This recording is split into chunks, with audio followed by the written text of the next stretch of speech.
this is your virtual life coach, Michael Lewis. Okay, here are some quick do's and don'ts for a relationship. Now, just as a full disclosure, these are taken from my experience with my own long-running marriage. I don't pretend to know every kind and sort of relationship, as I haven't experienced them all. But I have a hunch that what we're going to be going over is universal enough to apply to all sorts, all kinds, and all shapes of relationships. Okay, so here are 3 do's and don'ts, beginning with the don'ts. Number 1, never have a deep, meaningful conversation or argument when either of you are tired or hungry. I cannot stress this too strongly. She wakes you at 3 a.m. with something vital that can't wait. Pretend to be asleep, pretend to have a stroke, pretend you can't speak English or whatever language she's using. Don't have an important conversation before coffee in the morning or just after work in the evening. Don't do it. Wait until you are both well rested and fed. I promise you, catastrophe if you do not heed this advice. The homicide and domestic violence rates skyrocket after the sun goes down. Just remove yourself from that picture any way you can. Number 2, never, and I mean never, provide a judgment on appearance or apparel. Sure, maybe you don't have a button on your expanding waistline or your graying hair, but for sure your partner does. That seems to be a state law. When one does, the other one doesn't. When one doesn't, the other one does. And it's a waste of time fretting about why they don't have the great sense of humor you have. Just realize this is a danger zone and change the subject. Number 3, no blaming. As a couple, you are a unit. You are one person. It is not you complete me. It is you are me.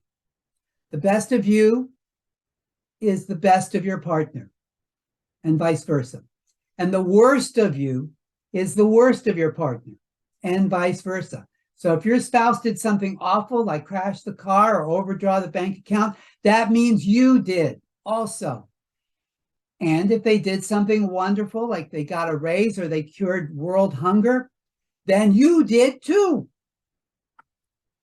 You go to the neighbor whose fence your spouse just smashed into and you say, looks like we messed up your fence. What can we do to fix things? See?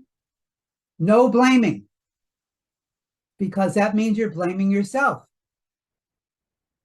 See what I mean? Because your partner is you and you are your partner. So when you're pointing your finger at your partner, you're also pointing your finger at you. See, that's how that works. Okay, now on to the do's. And for these, we've got 3 each. And I'm going to start with the husband. Number 1 for the husband. Do absolutely everything your wife tells you to do. This is key. She is the brains. Number 2, compliment her hair and her shoes. I know you've been intending to do this, but it's just a friendly reminder to do it now, today. Number 3, when she talks to you, listen to her and be sure you make eye contact at least 3 times. There will be a quiz. Wives, number 1, be tolerant of your husband's thick-headedness. If you have to repeat something, do so. Assume he didn't hear you the first, second, or third time. And so for him, your 4th time is his first. Number 2, be loving. Yes, he will come up with some harebrained ideas. Sometimes just remember why you married him in the first place. Just remember that when stuff like that happens and make yourself fall in love with him again. And then again, as necessary. Number 3, be patient. Husbands take time to be trained, and with that time, takes patience, but it does pay off. It took my wife 43 years before I was fully trained, but we both agreed it was time well spent. At least I thought so. Okay, that's all I have to say for now.